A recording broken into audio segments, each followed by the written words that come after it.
Welcome to the Hope Hotline. It is 4th of July week. I'm very excited about this. It's one of the best holidays there is. Actually, Nick, you look so excited to be here. Actually, I'm going to ignore him. Actually, it's not really July 4th, it's July 2nd. That the official That's Independence Day. Mm-hmm. Yes. That's From not the what they teach Declaration in the of history books, people. Yep, But that's what's real. And if you're a TikToker, then you're going to get a little preview of what I'm posting on 4th of July. But 4% of the colonists actually fought for our freedom. Can you imagine? 4%.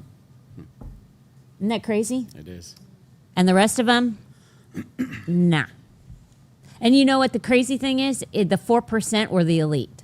It's the ones that had everything to lose. They were going to, a lot of these colonists, if you fought for freedom or if you stood against, Parliament, then your life was taken. And like people said, take my life. I'd rather be free. And that's really, as Christians, that's how we have to be. Like when we saw the C word, which I won't say, but because I want you to hear him today. Let's not cut him off. But like in 2020, that's, you guys, we all know we had to make a stand. And it's very similar. I'm looking at Heather right now. You can don't put yourselves on because then you'll take me and him off for right now. Because when you guys start asking questions, it won't matter. But unless I ask you a question. And Heather, I can see over there laughing at me, even though I'm not looking at her. What's so funny is like in 2020, we had to make the same stand, but far less because our lives weren't in danger or anything like that. But it's really no different. The percentage of people who said, I'm not masking, I'm not distancing, I'm not going to take the jab, like all of those people were met with disdain. But we were such a small percentage of the population that said no, And if you're not used to being in the 4%, I strongly encourage you to become strong, like I know you are. but you come to this I mean, in church. Florida, we didn't really experience it. Get in that Sorry. baby right there. Come on. I got to be kissing it. You got to kiss it, and you got to look at the camera. But what were you saying? I said in Florida, we really didn't experience the whole COVID like everybody else. No, we didn't. We I were mean, locked down. we didn't. I mean, like there are, like New York and California, they were. Yeah. That's a true 4%er. Like somebody who like Tara, who literally was spat on when she went to stores and kicked out. Like you really had to like fight for your right to partay back then, you know, to have a legitimate holiday with your family. Mm-hmm. It was rough, but 4th of July is kind of like a celebration of people that really gave us the freedoms that we have. So like we do with Veterans Day and other holidays, Memorial Day, things like that. It's a great time to reflect. You can never forget history because it will repeat it when we do. And the freedoms that we experience, like no other country gets to have what we have. That's why so many people want to come to this country because it's such a beautiful thing. You're a business owner, you know, and you do live the American dream, and you literally went from nothing because you're a Native American, which a lot of people don't know. But I mean, where did you grow up? Tell people where you grew up. I grew up in Red Cliff, Wisconsin, on the Indian reservation. Yeah, can you hear him? Do we need to turn him up? He's turned up all the way. Just get a little bit closer. Pretend like you're making out with the mic. You got to be loud like me. That's yeah, good. Yeah, you're not a soft talker. What's up? yes, he is. Yeah, I am. He's 100% a soft Not talker. soft. I mean, he talks normal. He's not a yeller like me, but No. okay. So yeah, you grew up in Wisconsin, freaking freezing. I now know. I mean, seriously, you love Florida, and you don't even like. You never complain about the heat. No. Now we know. Yeah.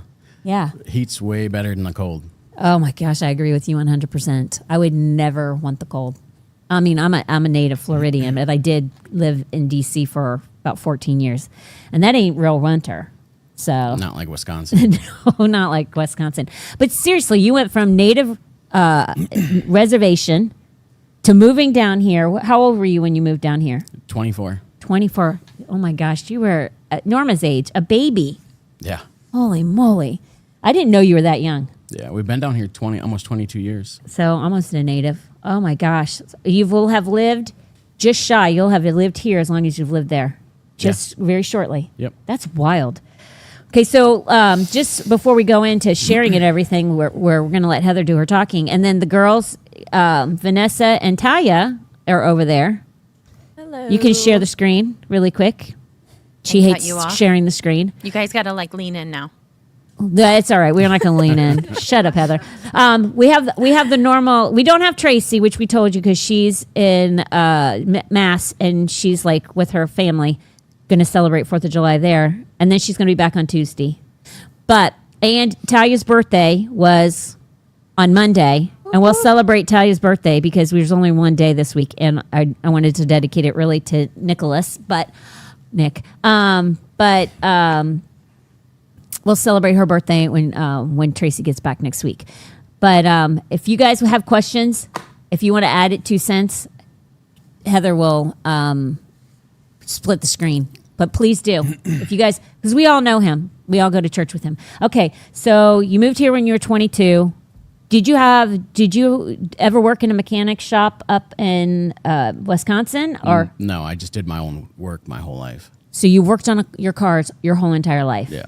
Like before they had computers? Oh, yeah. Those cars? Oh, yeah. Kind of cars? And then you went from cars without computers to cars with, because they're like a whole different, like beast. A lot of people don't want to get the newer cars because of all the problems that come with them with the electronics. Yeah, they're pretty complicated. Yeah, it's terrible. People who think that they can fix their cars that have computers. Do you laugh at that? The do-it-yourselfers, yeah. Yeah. Oh my gosh, goodness. My dad knew how to fix everything, right? Everything. From planes, because that's what he did in the Air Force, to boats, to like you. He's like you. Can look at it and fix it.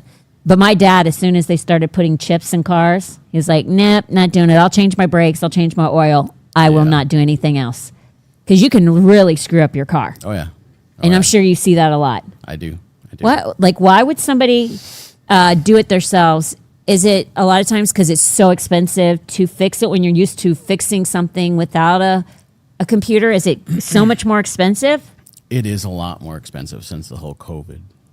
Oh, yeah, because of materials when we had a Yep. shortage and... Everything. It's went up significantly. What do you think the percentage is? Is it like what do you think the percentage is for the increase? Because like if you look at jewelry, when you go to a jeweler, the markup on jewelry is like the percentage is over. Like somebody told me, and I don't know if this is true, but I know it's over 100%. But somebody told me it was like a 300% markup Oh, wow. on jewelry, which that should be against the law.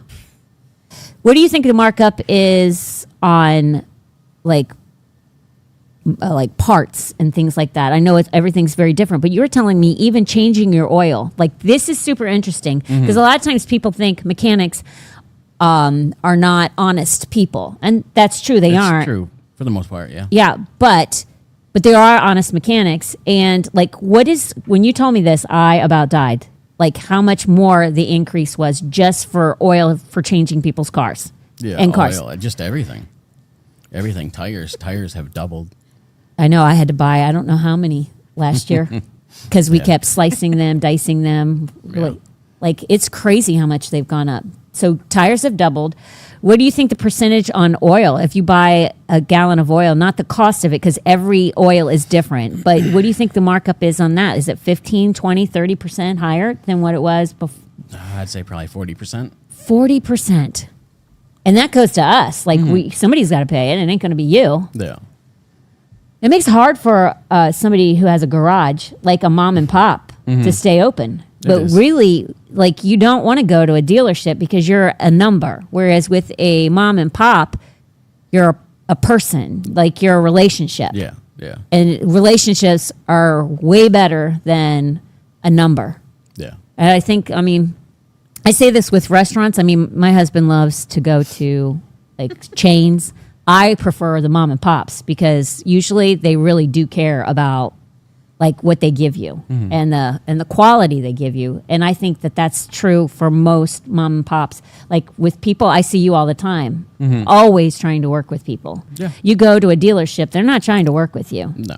They're trying to find the newest. They're just trying to get you for everything they can. Yeah. I remember when I first got my car. Remember this? I first got my car. Brand new, not brand new but basically a brand new car. Had very little mileage on it. And you had just looked at it for me. And I got an oil change because it was free.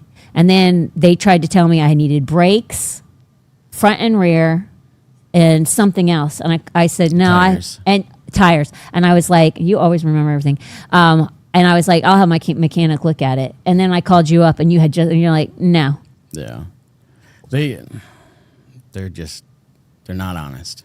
They're not honest. Now, they get paid, and this is one of the things that you explained to me, and then we'll continue on with your story. But can you explain why, like, car dealerships mark up the price? Or when you take your car in for an oil change, they start listing things. Like, can you explain how that is? Because I didn't understand, like, how all that system worked. You think they're looking out for you? They're not looking out for you. Everybody's commission based, so they get paid on what they sell. So the commission base is the mechanic gets.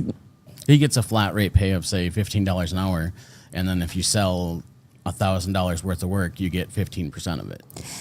Then the person at the desk gets paid commission. Yep. So like you're paying a commission to these people for work that's not even being done, and then work on top of that didn't need to be done. Yeah, everybody's adding to it. Which is insanity. I had no idea. Did you know that, Heather? The front desk people get a Front commission? desk people get yes. The service riders do, yeah. Oh, sorry, Had sorry. no idea. I did not know that. It just gives everybody more of an incentive to try to sell. And when you get the love of money, everybody They goes lie. crazy. But Vanessa, did you know that? I had no idea. No idea. It's not good. It is not good what goes on, and that's why women specifically are nervous to go to a mechanic shop because we don't know what we're talking about. Like neither does Tom though. Like he knows tires because he worked he changed tires, and he's done oil. But That's more than me, right? He knows more than I do, but even a lot of guys don't even know like what's wrong with cars nowadays. So like, it's different. I mean, it's just a different era. Like back when I was in school, you had shops, so you changed your own oil, changed tires. I mean, you did that during school hours. yeah. Well, my dad made me learn because he made all of us learn, all with 3 girls and a boy. But my dad made, when we learned to drive, we had to learn how to change our oil, even though we never did. He did it all for us. He made us learn how to change the oil, and we had to learn how to change a tire or tires. Because in case we got stranded, Right. we needed to know how to yourself. be able to do it ourselves, which I didn't have to do until I was like in my 50s. But thank God I learned. I literally remembered like everything that he had taught me to do. Plus, you watch people do it. But I was like, thank God he taught me, because I'd been in big trouble, changing a tire. But let's go back. So you were 24, you moved down here. You knew how to fix cars all your life pretty much. And then did you just decide I'm going to go and work for a garage and then be mentored by somebody, or what was the deal with that? I was actually just working at a garage to hold me over for another job, and then I went there, and after like 2 weeks of working there, I got bumped up like ahead of 3 guys that were there for years. So I was like, maybe I might want to stay in this. I might be good. Yeah. Holy moly. And then you worked. Now, your story of how you went out on your own, I love this story because first of all, it's a faith-based story. Yeah. Which brings people a lot of hope. It also is a story of being courageous and standing for honesty. Like you literally had no choice. I walked away from $1 million business to do this by myself because he was a crook. Yeah. And you're like, I can't work for somebody who's going to be, I've had to do this. I've had to walk away from just shy of 6 figures twice jobs because they decided to do things that were wrong. Right. And when you're making more money than your spouse is, it's like a big decision. You're like literally saying, Lord, I am going to do what is right in your eyes. Yeah. And I'm believing that you're going to like take care of every step after this. And he always does. Oh, yeah. But it's a bold move. Lots of people will never take the step because they're too afraid of not having the next paycheck. But you have to if you're right. It's scary, but when when everything lines up for you like it did for me, I mean. Okay, so tell the story, because this is a great story. So I worked for a guy up in Venice, and we were doing about $1 million a year. I was working for him for about 4 years, and I was going to take it over. And I seen him do some really shady stuff. So I was praying about going on my own, and even my wife wasn't behind me when I was going to do it. Way to go, Trish. But it was a big step. It is a big step. I just said, look, if this is what you want, Lord, lay everything out. And within a week, we found a building, got the money. I mean, we opened up my business with $2,000 to our name. That's all I had. And we went 9 weeks of me not working. I mean, got opened up, and then Hurricane Irma hit and got my license pulled away from me. I mean, just everything was And then thrown you at have to us. sit there and go, was I wrong? Because I mean, a lot of times people will automatically go, did I miss it? Did I miss it? Because everything is coming against me. Yeah. That's when you really have to stand strong It and makes say, you a lot stronger. yeah, because you have to say, I know that I know that I know, even when it doesn't look like it. Yeah. And fight through all of those scary feelings. Yeah. So, because you couldn't start your business in your garage at your house. No. Yeah, that's not going to work. I had to do it right. I couldn't. Yeah. Well, plus your neighborhood would have never allowed it. Right. I did do some work in my driveway, though. Not much, I remember. But still, so you had $2,000 to your name. You open up your business. It was tough because I remember talking to you. You're like, we're digging deep. We got to pray. Yeah. And then all of a sudden, Yeah, I mean, it was probably about 6 months, And of then- me just hanging in there, and I'm like, man, I don't know if I should be doing this. Am I doing this right? And then after like 6 months, then Here we are 8 years later. Yeah, and what people don't realize is for a business to be successful, it usually takes a year Yeah. at least to take off. And yours did 6 months, where you weren't like robbing Peter to pay Paul, Right. Within 2 years, I outgrew the building I started in and went to a bigger building. So which is crazy. Yeah. And that it was so funny about the building you're in right now is that's what you wanted. yeah, it is the one we originally wanted. Yeah. Yeah, which God set you up. It's just such a beautiful thing. Let me ask you this. I have questions.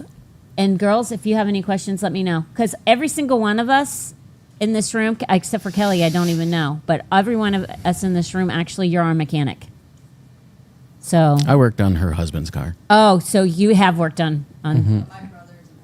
Oh, your brother's a mechanic. That's unacceptable, Kelly. Get out.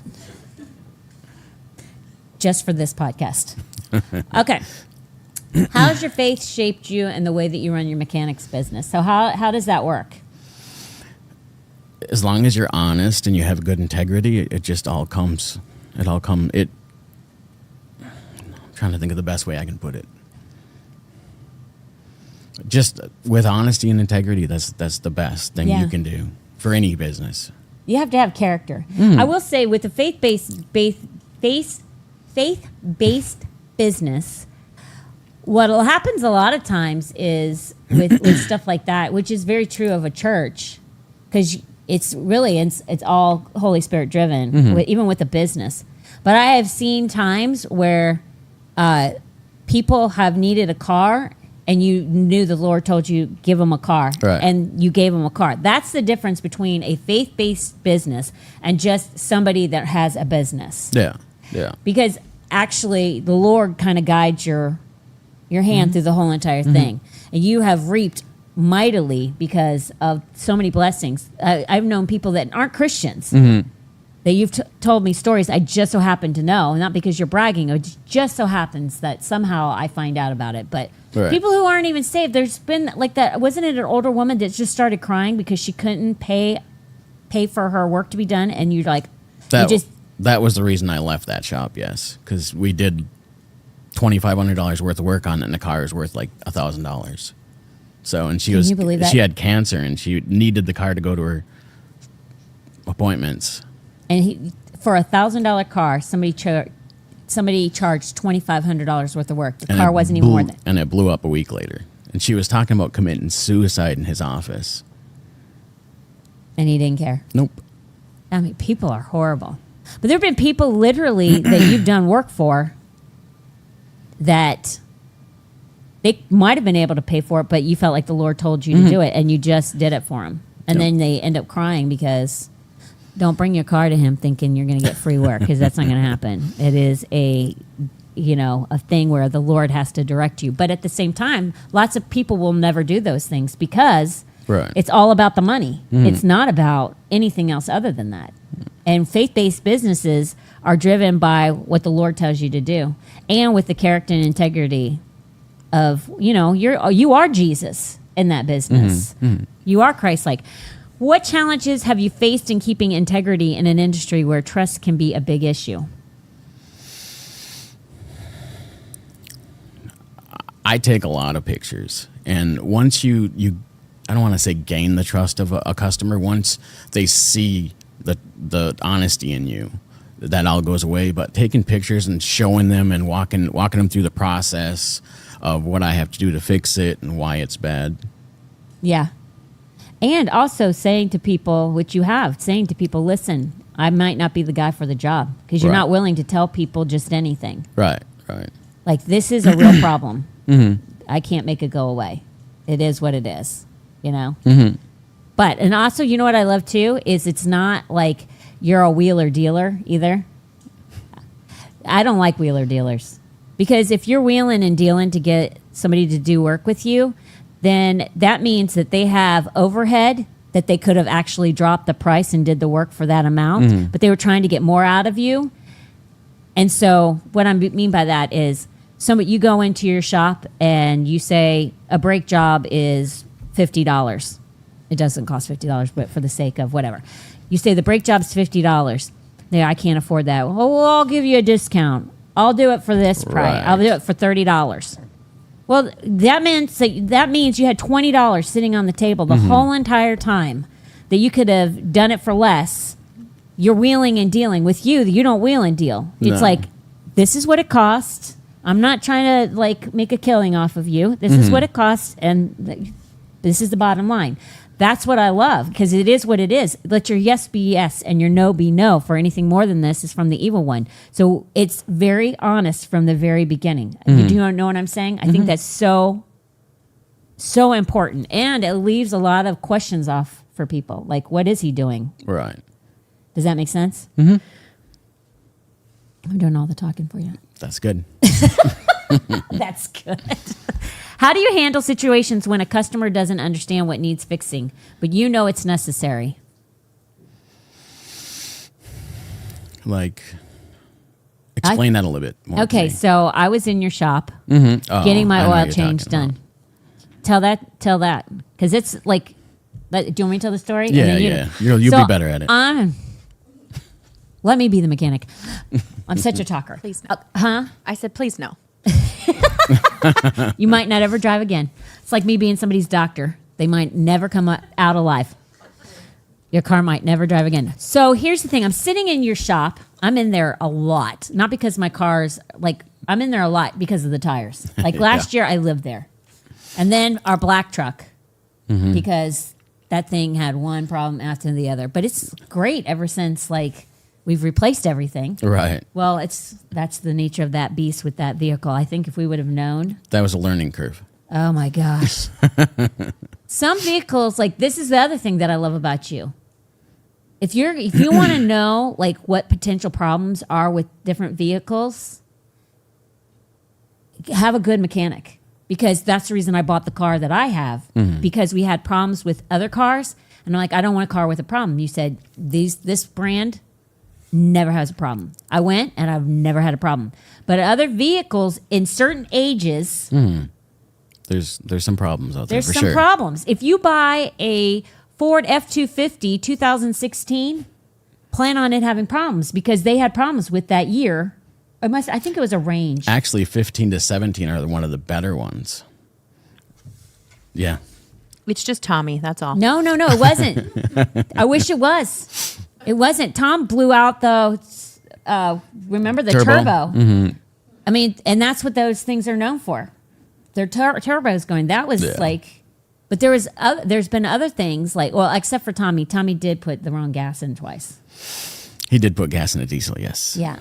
That I will say that's him. That was totally him. You're right, Heather. Twice was him. But I was sitting in your shop for, oh my goodness gracious.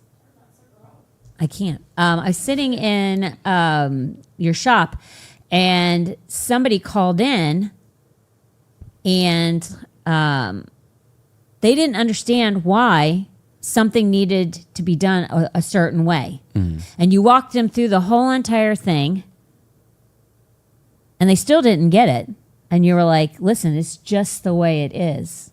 I try to explain it in a manner like anybody can But you did it understand two different ways even. Right. Like, you know what I'm saying? Yeah.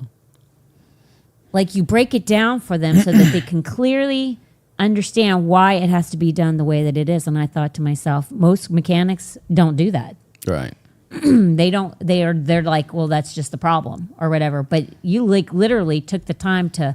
Here's the problem. This is what you have to do in order to fix it, including just explaining what has to be removed, replaced, and you even do that with us. Like when I fix this air condition, I have to remove the whole entire engine, and then I have to remove the whole entire dash. I mean, like you literally know everything that's going to be done if you want to know it, and if you don't, you don't. You don't tell you, but like.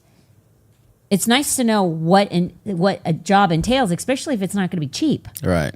Because you kind of want to know why it is the way it is.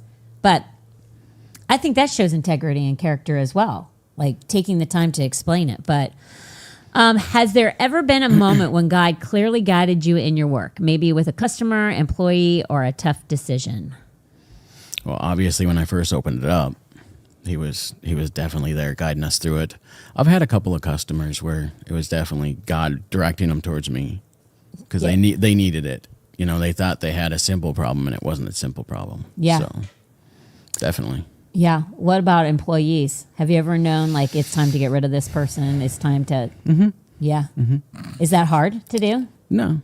No, because you just know if Yeah, God says do it, then just do it. Because once you listen, other doors open up, and Like, have you ever like had to let somebody go and you knew it was going to be tough letting them go, but you're going to do it no matter what? And you're like, this potentially could be rough. And then all of a sudden God just brings the next person right behind it. And you're like, what the heck? I think that happened to us after the fourth guy I hired. Yeah. Like I didn't want to obviously work by myself again, but. Because that's hard. Oh yeah. But now, no matter what, you have a son that's an adult. He has to work there. Yeah. Well, what's great is he wants to, Yeah. which like is huge because this is like a great opportunity to work with your kid and have a different relationship than what you already have and Right. build like a friendship on top of that. That's special. That's super special. He's a great kid anyway. What do you hope people see about Christ when they do business with you? Say that again. What do you hope people see about Christ when they do business with you? So when they do business with you, what do you, and they don't, maybe they're not a Christian. So when they do business with you, they're obviously going to know that you're a Christian because you pretty much tell everybody. Like, Well, a lot of times I'll get people coming into the shop and I'll just start talking to them, and just because I don't swear right off the bat, they think I'm different. isn't that crazy? Yeah. And you used to cuss like there was no tomorrow. Oh yeah. I remember, side note, I remember when Trish, his wife, started with the church. She came with like 3 other girls, and all 3 of them eventually quit, except for Trish. And all of them, one of them was married to a guy that was a Christian but didn't really live like one, but believed he was. And then there's Nick, who wanted nothing to do with God Right. at all.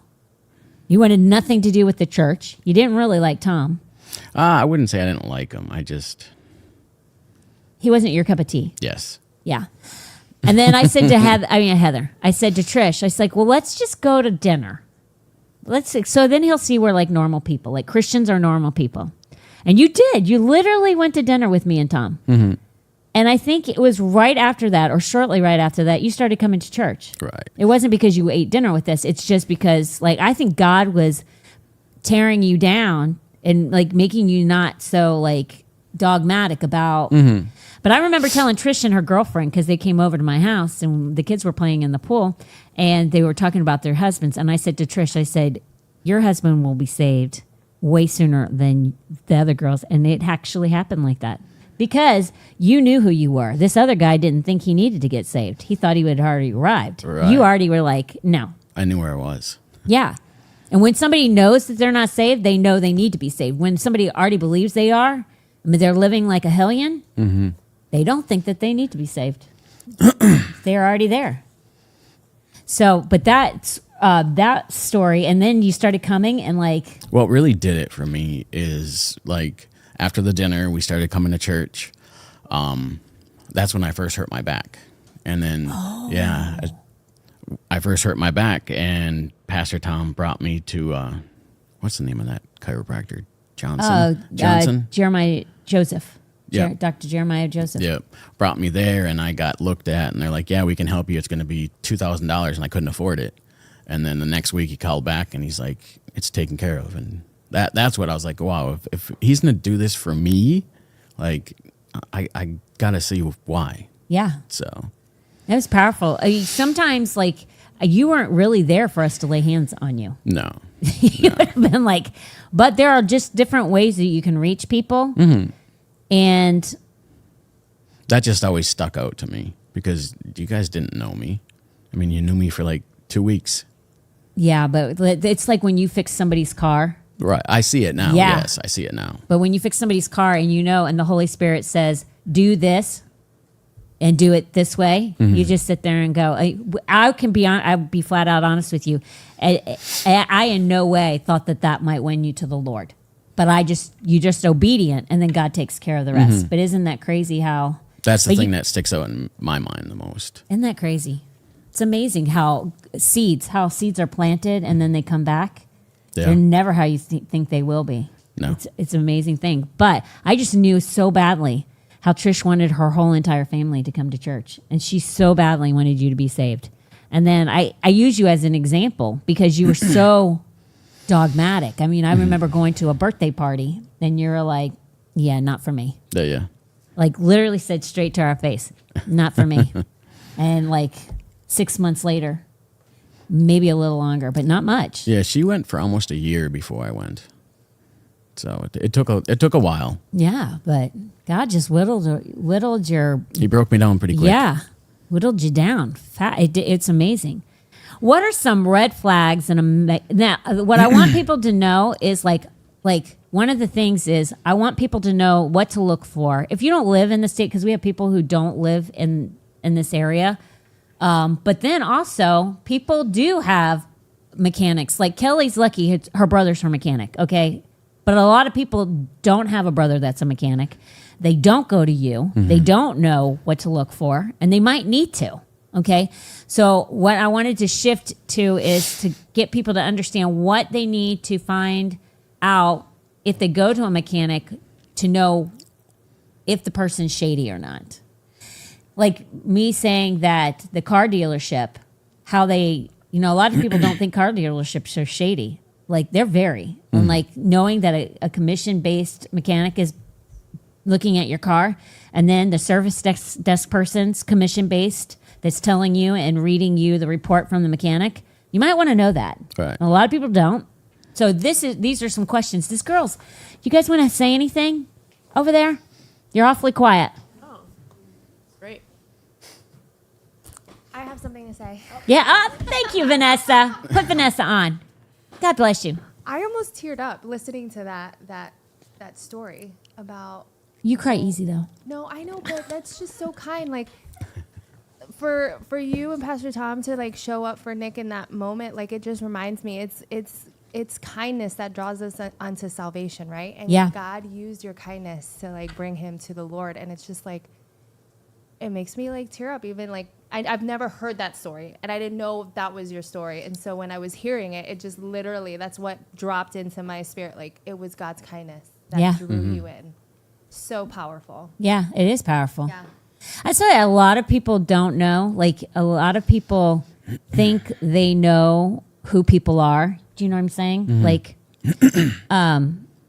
I know about those 3 girls over there, right? I know about my daughter, and I know about you and Trish. And I don't know Kelly that well, but she's newer saved, I should say. So she doesn't have a lot of stories just yet, but she will. But like I literally know of everybody in this room, like who have bought groceries for people that are standing in line, and no one will ever know that. Or they knew somebody in the church who had a need, and they went and took them cash. Nobody will ever know that story. Nobody knows these things. Like nobody, and if you are promoting these things, like forget about it, because truthfully, your reward is here in heaven versus the one that's, you're not going to get it in heaven. Your reward is here on earth versus we're to keep those things quiet so that we do get them in heaven. But that's really what we all supposed to be doing. And pretty much everybody in this room, they do live that out. It's an encouragement to, if you're not, to do it. Yeah. Because you don't know, like you said, it's kindness that leads to repentance. So we should be every open door and every opportunity. It might be just the seed that's planted to get them to salvation. That might not be the thing that wins them. It might be the thing that breaks the wall down. God keeps chipping it away. So... But yeah, it's amazing. It's just crazy if you think about so many different things in life that God's given you opportunities to be a part of, and then you don't even know sometimes that very thing. Like I've paid for people's food at the grocery store, as these girls have, and like the Holy Spirit tells you, go pay that bill. And you're sitting there going, I don't want to do that. It's not because you don't want to spend the money. You're like, they're going to think I'm a freak. They're going to think I'm nuts. Right. They look completely put together. Why in the world would they need that bill paid? They're going to think I'm nuts. And then you're like, your heart's pounding and you're like, if I walk out of here, I'm going to be more miserable than looking like an idiot. So I'm just going to do it. And you do it and the person just begins to break down. And you're like, so glad I listened. Yeah. Because you don't know, just because the shell looks perfect doesn't mean the interior doesn't have a need, or doesn't have an issue. So, just that's food for thought for somebody. What are some red flags that a mechanic might not be honest about? Like common things that you see that like I know with air conditioned people snip hoses. Mm-hmm. So they just always ask to see the old parts or have them show you what's wrong with it. Like if you're at a dealership though, they're not going to they don't let you go back into that garage. So like they could snip the hose though without you knowing about it, correct? Depends on what hose you're talking about, but like there's some that are really hard to get to. Yeah. I mean, they could snip wires to make you, I've seen some really shady stuff throughout the years. Like what is some shady stuff that you've seen that people have been told there have been problems with? I seen a guy at a place, he was doing an alternator on it, and the customer denied it at the very end, so he snipped a wire, put it up inside the harness, and he said, good luck finding it. And your common person ain't going to find a problem like that. That's not cool. No. So what did they tow the car to you and then you? This was at a big corporation place. Oh. Yeah. That's not good. No. Like what are some things like brakes are common, correct? They'll say you need brakes. Like how do you know that how would you know? Like I would ask what percentage do I have left, because they start recommending brakes about 50%, 60%. But with 50 to 60% brakes left, you can still do probably 20,000 miles before you really need them. I mean, I'm not saying wait until they're metal to metal, but I recommend them at 3 millimeters, 4 millimeter to 3 millimeter. That's good to know. I mean, I never know when I need brakes. I have you, but seriously, so if they tell them 50%, you wait till it's like you have like 25% left. Is that a good, or is that too much? No, you 20 to 30. That's usually what I do. At 4 millimeter, I will advise them maybe next time, depending on how you drive or whatever, you might need brakes. Okay. What's another one? Oil changes are a necessary evil. I have a question on that. Yeah, go ahead. So how important is that light when it comes? What do you mean? What light? The oil change light. So on the newer vehicles, everything is driven off from oil pressure. Okay. So if you wait to change your oil and you're 5,000 miles overdue and you do that 10 times, it starts sludging up your motor and you're going to need an engine. Because everything's like these newer vehicles and newer engines are so oil specific. That's what drives your timing. I mean, everything on it. Okay. But doesn't it also come on like before you need it? They at the factory they like program it for either every 6 months or once a year or every 6,000. But the dealer now is trying to tell you to go 10,000 on an oil change. That's not. Wow. That's not good. Crazy. Kelly saying her light comes on after the sticker that they put on the car. She follows the light, and her brother gets mad because you need to do the sticker, not till you have 0% oil. Yeah. But Vanessa's asking a specific question because you got to hear the story. Okay. Oh my gosh, I can't. I freaked out. Okay. You need to know. Like I nearly lost it when I. But after this, I was fine. Remember when I ran my car with no oil? Mm-hmm. I literally almost, because I told you, I think I've done this before and ruined a whole engine, right? Yeah. Well, I can't even barely function in my head. And we had a staff meeting. I was like barely holding it together because I ran my car out of oil. I mean, I'm like maybe shaking inside until Vanessa gives me, it took me hours to get beyond that. Because it's so expensive to fix. And I love my car. And like, I could not believe that it happened. Go ahead. Tell them, Vanessa. The light went on and I was just like, oh, the light's on. And it was probably on for like a year before I got it changed. I don't know. What the what? Nick, how is that possible? I eventually got it changed. Okay, so it's completely changed. We're up to date, but I won't let that happen again. Did let me just ask because I It's heard the favor story. of the Lord. But did you ever check it to see if there was oil in it? Absolutely not. Oh my gosh. What kind of car was it? The Jeep Cherokee. Ouch. I know, Nick. I pray the blood of Jesus on that thing. It's your new one? Yes, it's my new one. Of course I'm just it is. telling you, I would have been like, oh my gosh, I pulled in and the light came on. I know. I didn't even drive How with many it. miles did you have on it? Oh my gosh. I don't know. I also don't know what type of tires I have. So it's one of those things where if I could just put on, if it turns on, You have 4 and tires. I'm moving, that's a good day for me. Oh my gosh. I know it's bad, and that's why my guardian angel has 6-pack abs. Oh, gosh. Oh boy. That's what it is. The Lord gave her Gabriel, not Gabriel, gave her Michael. Yes, I have. She Michael specifically as needs my Michael. guardian angel. Oh my gosh. Like, what are the odds? Like, I know. I felt way better. And her Jeep too is one of the worst ones to do it to. Don't go la la la la la la la la la la la. Don't hear that. Don't let doubt and unbelief go into that fine brain of yours. I will do better. When you know better, you do better. A year, though. I'm that way, and so now I know better. So I will do better moving forward. That is a promise. Can you believe that though? Like a whole I say it a year. lot. But here's the thing: she doesn't drive it that much, I don't. so that might have helped. But not for a whole year. No. So And yeah. I was working at a place where the guy came in for an oil change on his truck at 53,000 miles, and that was his first oil change. We ended up having to put a motor in it because the whole inside was sludged. No. Yeah. First oil change at 53,000 miles on a brand new vehicle. See, I'm not that bad. Do you think it's because some of those lights always come on, like the brake light or the? That's what I was And wondering. people But a just whole ignore it. year, Heather. They think it's like optional. Like, does it blink when it's really important, or His does it oil just pressure stay? light, like what I tell people with the lights on the dash is like a stoplight. Green's okay. Yellow, you should probably look at it and see. Red, you mean stop. Wait, it changes colors?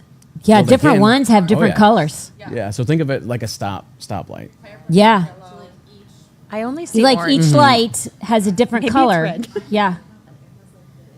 says it to me. Oh. It says oil change soon, and I hit okay. Yeah, but you still have the lights that'll come on, like oil pressure lights, If you- coolant light, like that kind Yeah. of stuff. They're all different color, and that's the best way I can explain. That's it. what I Think say it- to think Tom of it when like the light, because you taught me that. Like when lights pop up, he's like, well, "Lights on." I'm like, "What color is it?" I'm like, "We're fine." Nick says we're fine. Yeah. Yep, not kidding you. I know whether or not to freak out, open up the glove compartment and start researching, or like pull over. We're in big trouble. Yeah. We're in big trouble. But I knew that red light came on. I was like, this is not good. And this has never happened to me before, except for one other time. And that was not good. Heather can attest. I was a mess. I wish I had the video when we went to Pittsburgh of you on the side of the road ripping whatever was Oh, flapping. yeah. I have it somewhere. Not right now. You remember, you know that cardboard thingy that I have dangling underneath my thing? Oh, your shield?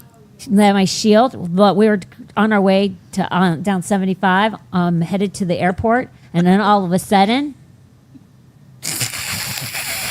as we're driving, I was like, what is that? That doesn't sound good. And then I was like, oh, wait a minute. I have a feeling I know. And it was on your car? It was on my car. I'm under the car trying to rip. And Heather's like, of all times. I'm like trying to, but that's hard. That's like a hard cardboard or whatever that's It's press plastic. board or whatever. Plastic. Is it plastic? Oh my gosh, it was so hard. Like I was trying with all my might. I couldn't get it. I had to shove it up there. It lasted, but Tom just takes it and he just, Cuts it. no, he can like rip it off with his Oh, yeah. like, I just cut it out. Some of them you need, per se, assistant. Yeah. Yeah, you know, the last time he just went in there and like took some of it off, but I couldn't do that. But yeah, I was on the ground, all fours, trying to rip it out. Okay, so what's something simple car owners can do to avoid major repair costs later? How about change your oil? I was gonna say, When the change your oil on time. before the light comes on. Note taken. Oh Okay, what is there? Like, you should like get your car regularly like serviced, correct? If it's a service light comes on? They recommend doing an oil change either per mileage, 6,000, or once a year because of the heat down here. Oh, because of the heat. Oh, and also because like synthetic oil or something like that, It all breaks right? down. It has to do with the viscosity and the lubrications inside of them. Okay. So, oil's one of them. What would be another? Girls, what would you think? Tire pressure. Yeah, that helps for tire wear, keeping up on your tires. Because like when it's cold and you see the numbers go up and down, keep an eye on it. Make sure Yes. it's not a leak. Because it's normal for it to fluctuate when it's chilly It out. does. In our When- freezing cold weather in Florida. But it's so crazy because, Heather, you are so right, because you can easily have 3 tires that are at the right tire pressure and then one of them that's completely off. Now, most of our cars will ping at us now, but there's some that don't do that at all. And I've worn out tires. I'm a tire queen, but I've worn out tires because one wasn't the same pressure as the other ones were. Yeah. It'll That's ma- the biggest wear on tires is tire pressure. Biggest wear on tires is tire pressure. Interesting. What else? Well, I mean, go on tires. Like people like get nails in their tires a lot. It's like I rarely. I've only gotten one nail in my tire, and it was because I went over the white line where they push all the nails and like debris. That's why there's tires in your truck, because he goes off into it, and then there's always a nail because I make sure I stay in between the white lines because they just push the nails right over. If you From go over, accidents it's and stuff yeah, like that? Yep. yeah. Yeah. So make sure you don't go over the white line.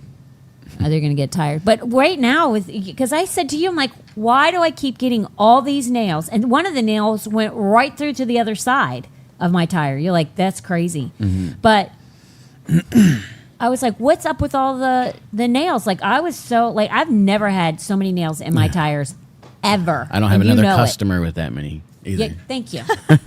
She's special. We have a question in the chat, I think. She said oil change per 6K in Florida. What about in New York? Do you know? Anne Marie, Yeah, do you I know? would still recommend once a year Okay. still once a year. because that's your engine. I mean, any engine in any car is going to cost $8,000-$10,000. Yeah. That's what people That's don't the realize. cheapest way to maintain your car is keeping up on the oil change because everything's driven off oil pressure. Everything. Yeah. And Tommy was supposed to bring in our truck, and he didn't this week. But he did check the oil. Are there any common scams? Is there any other ones that really, like, people can save their cars if they just do them, besides oil changes, tire pressure, which tire pressure is perfect because tires are not cheap. And sometimes if you get one, like Kristen's, if you have to replace one tire, you have to replace 4 tires. Instead of mine, if I replace one, I only usually have to replace 2. If it's all-wheel drive, you're supposed to replace all 4 tires at the same time. Which is crazy because, like me, last year, I had to change I got 4 nails and 4 tires. I would have had to change that 4 times. That would have been astronomical. As it wasn't cheap. Right. It's Do they have warranties on tires? you can buy a warranty, but most of the time it doesn't go in your favor. Maybe That's why I don't Hope offer It doesn't should get a cover. warranty. It doesn't cover the problem. okay. That's part of the problem. It's a scam. It's a scam. So don't buy warranties on tires. No. I wouldn't bother Good with to know. that. I've known where people have tried to sell it, but you literally, the problem that you probably will have with the tire will not be covered. Oh, true. It's Or like, so little of it will be covered, they're going to mark it up that much to make up. oh, Gotcha. really? I didn't know about there's, that. yeah, that's yeah, I've seen a lot. Oh, my gosh. Let me ask you this. Are there common scams or unnecessary repairs people should be aware of? Like, are there things that people, if you take your car into a garage, they know that this is easy money, like brakes, telling you your brakes needs to be done, and that's just not true. Outside of that, what are some common things that people are told need to be done that absolutely just don't need to you don't need to have happen? Like maintenance items, like changing your fluids and stuff. I don't Yep. push that because it's not going to cause your vehicle to break down. Once you get to a point, I mean, fluids do break down. Right? But once you get to a point, like I don't, it's not a safety issue. So It's not gonna- necessary. So fluids, is there anything else besides fluids and brakes? Are tires one that are usually scammed that they try and sell you, or is it that's not even? No, I don't think. I haven't seen too many on that. Have you What guys? about batteries? I know Batteries, for this sure. morning I had to take my vehicle in, and they were like, "Oh, the battery, we could switch it out for you because it's making whatever. Doesn't matter why." But they were like, "Yeah, it'll be $150." Travis was like, "No, I can get it half that price." They But the use an dealership- electronic tester that 9 out of 10 times it says it's bad when it's not. Interesting. Oh my gosh, that's not right. That's why I have a carbon pile. It's like they've had them 50 years ago. You load them up like the car is running, and it tells you if the battery's bad. Like if you leave it on, it'll blow a battery up. So you got to be careful. Oh my gosh. Let me ask you this. Now, a lot of people buy their batteries from Walmart, and you're like, they're supposed to be called diehards. Never starts. You call them never starts. They used to really stand behind them, but now they only warranty it once. They used to warranty them like 3 times. Oh yeah. Not anymore. I know. So for me, I could justify. I mean, like I'll buy a Walmart because if it dies in the like it was like a 1 or 2 year, you could buy like however you didn't have to go just 1 year. I think you could get a 2 year like the warranty, but they don't even really do that anymore. So it's like, what's the point in buying a Walmart battery? Yeah. 'Cause Like, so you suggest don't go that route because you can get something that has a longer life or shelf. for a little bit more money, you can get a better battery and have a good warranty on it. And how long does that battery? Will it last? 3 longer? to 5 years. So it lasts even longer than. Interesting. Because my car's never, the battery's never even gone. No, I think the battery did go in my car, and you replaced it, or Travis replaced it. I think for Travis me. replaced it here. Yeah, But you're 5 years because your car is 2020. yeah. Interesting. Which is probably not too That's- surprising. No, that's pretty good. That's Yeah. pretty good. Nothing else. Batteries, not tires, oil, not oil. What do you say? Brakes. What was the other Just thing? Any kind of additive they try to Additives, oils, yeah. put not inside oils. your oil is kind of a scam too. Oh, so if somebody wants to put an additive inside your oil, that's a scam? Most of them can be, yes. What about the ones that go in the gas? Is that a scam? Because you know how they try and tell you if you put gas, there's an additive you can stick in the gas to make it run better and smoother. That's I've not never true. used one, no. Do you know the one I'm talking about? Yeah, I then? do. There's certain ones that work really well. It's just you got to make sure you get the certain ones. I've put them in mine. I bought into it, and I was like, I don't Yeah, I most don't of the even know time if you're not this going is to feel doing anything. nothing. Like, why did I do that? It wasn't very much money, but I'm like, why spend it? If, Like, Like the additive you can put in your car at Walmart. yes, Yeah, that's a big scam. yeah. I felt like it was after I did it, and I'm like, I don't think this is like. Obviously, I can't feel the difference, but I'm like, I really don't think that this is probably making that big of a difference for me. No, not at all. Yeah. Okay. Don't do that. Don't buy additives. It's a waste of money. We got 5 minutes. I got lots of questions, so we're going to keep going. We We're have going to some get as Hopefully you many don't- done as we can. Hopefully you What? don't get to We that have, one. like some in the chat too. Oh, please ask the ones in the chat. Okay. I'd rather answer those people's questions. Okay. Thank you for telling me that. Someone said, "Are there any warning signs that the battery is going bad, or just change it?" Warning sign would be like when you go to start it, you It takes when it cranks over, you can hear how fast it cranks. If you feel like it's cranking a little slower, that's the big warning sign. That's about the only one because most of the time they just die. That's what mine's doing. Wait, how do you know if it's a battery versus a starter? Starter will usually click, Okay. but a low battery can click too. So What about it? Because a lot of times people don't realize it's not their battery, it's their alternator. What's the difference between that? You can usually tell because the air condition. the alternator, if the alternator is going bad, you'll have a couple different issues. But most of the time, a battery light will come on, Okay. telling you that it's not charging. Or if your alternator's not charging, you'll start losing stuff. Like your radio will go out, your AC will go off. Your lights on your car. Yep. Because that's how I've noticed. I'm like, it's always my AC or my lights on my Yeah, it starts alternator. shutting stuff down. So that's how you know it's not the battery. You got a bigger problem Yeah. when that happens. That's one way to know nobody's lying to you. The mechanics is not lying to you because you can decipher some of these issues.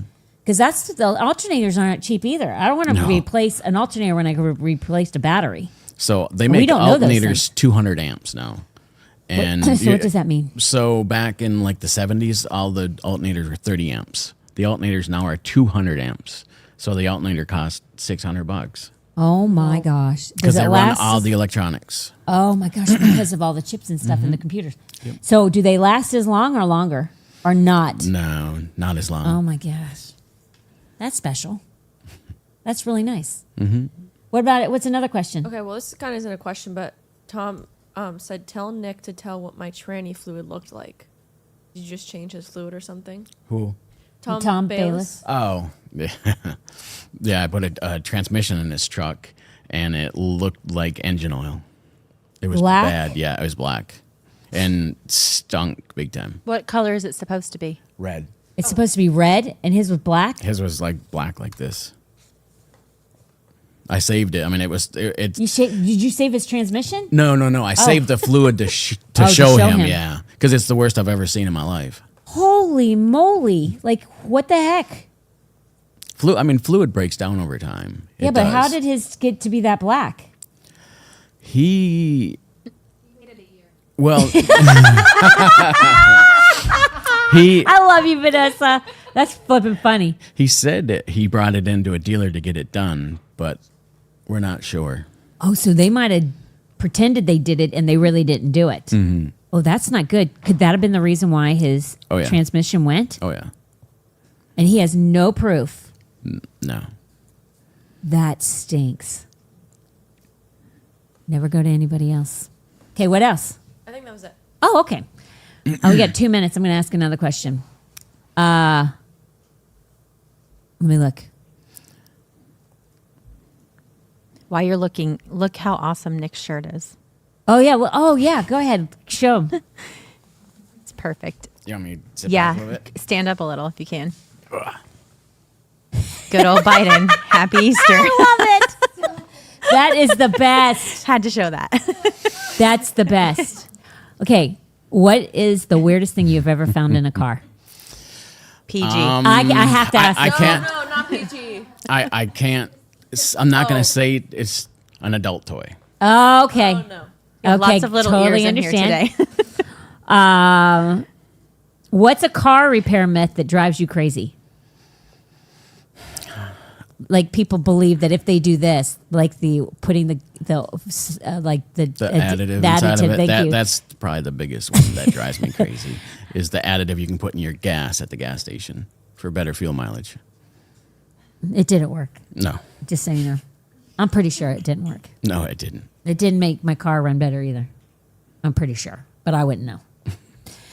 Ever had a customer try to fix something themselves and totally mess it up? We know this is true. Yeah. Do you have plenty a of good times. story for us?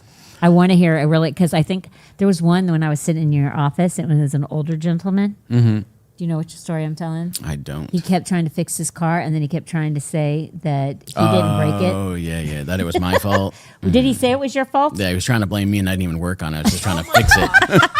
Yeah, that's him. Yeah, I remember. You had that one. never touched the car, and he was trying to and he say, was still trying to blame it on me, like it was my fault. but he wouldn't bring the vehicle in. He didn't wanna kept bring it in. asking your advice. Right. He wanted me to tell him how to fix it, and I wouldn't tell him how to fix it. I didn't know he was trying to say you. No, it he was. was. Your fault. He said it was my fault. Yeah.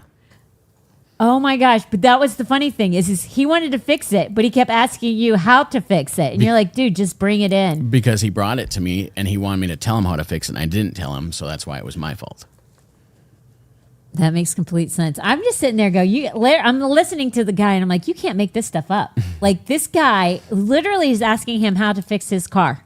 He's like, he can't fix it because he doesn't have I said I don't got a magic 8-ball on my desk to tell you what's wrong with it. But he doesn't even have the tools Right. that he would have needed to fix it. Yeah. Okay. What's one thing you wish every driver knew before they came into your shop? I don't know. YouTube is not the answer. Yeah. Well, I don't know. I mean, I used to make fun of YouTube certified instead of ASC certified, but YouTube's got some good stuff. Yeah. It does. I just fixed my mom's Roku remote with YouTube. You could do anything. I fixed my washing machine with YouTube. Yeah, so did we. You could do anything. actually You use that can. a You lot. really can. It's crazy It's how much nuts. stuff you can find on YouTube. It's like you can build, fix, make. Like it's nuts. Last question. We have one What's in the chat, too. strangest way someone has ever tried to pay you? Because listen, I know. First of all, you trade. Guns. Yeah. I wouldn't say that's the strangest, but that's probably. Okay. So, Well, actually, no. I had a customer that wanted to come in and work off his bill. He wanted me to fix it, and he wanted to come work for me to pay for it. yeah, but is he a mechanic? No. Okay. That's why I was like, wait a minute. Then why did he fix it himself if he No, knew he that- could work in a garage? Yeah. So what was he going to do? Sweep your floors? I have no idea. That's what he wanted to do, though. And your answer was? No. Good answer. Oh my gosh. We have a question in the Okay. Okay, we are past our time, but do you have time that you can answer one more question? We can Okay. answer that question. chat. Okay, it says for 2018 GMC Yukon, does the transmission fluid or four-wheel drive fluid have to be changed? Does he tow a lot, or she? I don't, it's from her husband. What are the Because two GM options? is one of the biggest ones that you should change them on because they break down and change color pretty quick. So I would say yes. I mean, if you tow, I would change it. If you don't tow, If you don't tow, I would just. It usually goes off color. Okay. It needs to be bright red. If it starts turning like maroon, then I would change it. Okay. interesting. Interesting. Anybody else? Last call. All right. If Heather, Yeah. throw up his little thing for me. His little thank you, his graphic. If you are looking for an excellent mechanic, and now that he's not so nervous, he will be back to answer more questions. Sure. Listen, Nick is not a talker. Nope. You'll learn to talk on the podcast. But if you need a really good mechanic, I'm not kidding you, give him a call, 941-460-3962, 941-460-3962. You will not be disappointed. That is for sure. And you do a lot of people here at the churches. I do actually. I got a lot of people from off your podcast. So It's the place to be. Tracy said, who is Nick's number one customer? Jer or Hope? Real quick. Okay, did you hear the question? Okay, is Nick's- Tracy wants to know Yeah. who number one is customer? who is his number one customer? Yeah. And that probably means who do you see more? Jer or Hope? Jer or me? Can you say the Well, likely? they have a business. That's Well- not fair. They have a business. I see Hope more. Why would you want? Well, I don't really want it, but that means they have more vehicles. So is there a really true comparison? It depends on what we go off from. I see you more, but Tracy wrecks the Jeep a lot. So it's really I- Tracy, not Jared. Yes. So Tracy, it's Tracy, not me or Jer. God bless. Love it. Oh. That's the best ever. All right. Thank you so much. Hey, listen, dude, this is totally out of your element. I It love is. you for coming and being on here. This is Tracy's whole idea. But you would be super surprised. I mean, you do it every day. So for you, like working on a car is like nothing. But to me and to pretty much everybody, that's a foreign language or like sign language. Right. Or watching somebody do art, like watching somebody draw, you're sitting there and wondering how in the heck do they know what they're doing? Or you're watching somebody start painting and you're going, where's this going to go, kind of thing. When you don't know, it's really refreshing to be able to ask somebody questions and not like feel like you're putting them out to ask them the question and then Right. to get the answer. Also, it's a relief to know, like, listen, I don't have to have my brakes changed every 50 when to get down to 50%. And it's also refreshing to know that you're not crazy. There are a lot of people out there that are trying to take advantage, which we all know, okay? Oh, yeah. We know people are trying to take advantage of us. But no, like, it's like most people in most professions, they all want to go, "Oh, it's just a few bad seeds." Well, some professions have a lot more than a few bad seeds. Yeah. Okay? They just do. So to hear somebody be honest and say, listen, people out there doing this are not, there's a lot of bad apples.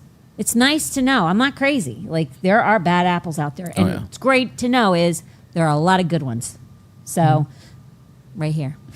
Use him. You won't be disappointed. Not perfect. I always say, like everybody, people mess up. They Sure. make mistakes. But what's great is with him, if he were to do it, he always stands behind his work. He will never make an excuse, and it will always be done correctly. If I don't fix it, you don't pay. Well, and who else does that? So for me, it's easy to stand behind somebody who's willing to stand behind their work. And I thank you for that. But I loved having you on, and we will be scheduling you again before the end of the year. Okay. So be ready for that. Thanks for joining us. Have a happy 4th of July. We are back to a normal schedule next week. Wednesday, I don't know what the date is, but I'll see you then. Bye.